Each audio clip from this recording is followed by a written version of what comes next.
All right, let's talk about something you see literally every single day, but probably don't think twice about. That little S in your browser's address bar. It's the tiny difference between HTTP and HTTPS. And trust me, by the end of this, you'll see why it's one of the most important letters on the entire internet. And that really gets to the heart of it, doesn't it? A single letter might seem like no big deal, but in the world of cybersecurity, it's the difference between leaving your front door wide open and locking it up like a bank vault. Hackers are absolutely counting on you not noticing this one tiny detail. So let's start at the beginning with the original, HTTP. This was the protocol that built the early web. But if you think of it like sending mail, well, HTTP was designed like an open envelope, maybe even a postcard, with a huge flaw that left everything you wrote completely exposed. Okay, so its full name is Hypertext Transfer Protocol, which is a bit of a mouthful, but you can forget all that. The only word you really need to focus on here is plain text. Plain text means any data sent, your username, your password, that private message, it's all just out in the open, like regular words on a page. It's not hidden or scrambled at all. This is the absolute best way to picture what's happening. Using an HTTP site is literally like writing your credit card number on a postcard and dropping it in the mail. Anybody who gets their hands on it along the way, the mail carrier, your neighbor, anyone, can read it clear as day. That is exactly the risk you're taking. And for a hacker, well, this is a dream come true. When they intercept data sent over HTTP, it's like they're reading your diary. Your logins, your private info, it's all just sitting there for them to take. No effort, no code breaking, nothing. Now, on a more technical level, all this communication happens over something called a digital port. And for HTTP, that's port 80. Just think of it as the default front door on a server. And guess what? That door is completely unlocked. It's open for business, sure, but it offers zero security for anything passing through it. But thankfully, the web grew up. People realized this was a massive vulnerability, and a new, better standard was created. So let's bring in the hero of our story, HTTPS, the encrypted tunnel. And it is all about that S.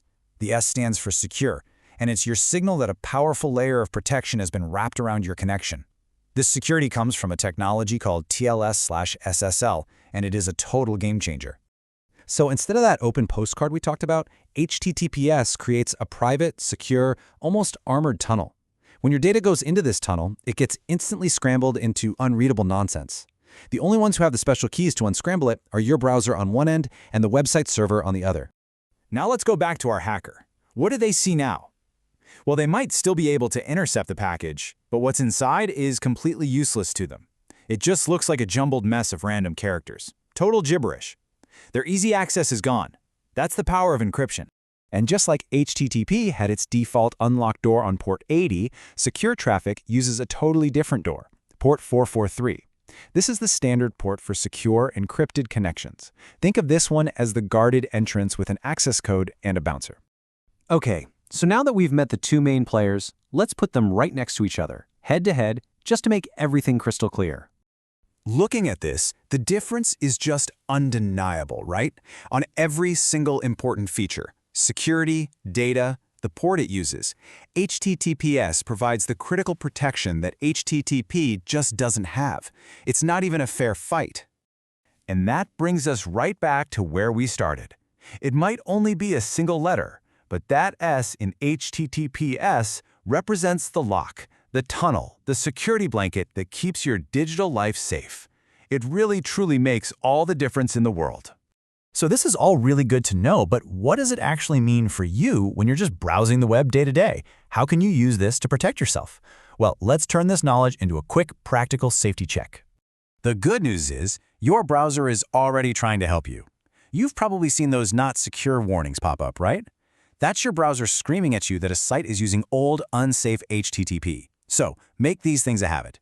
First, always look for that little padlock icon.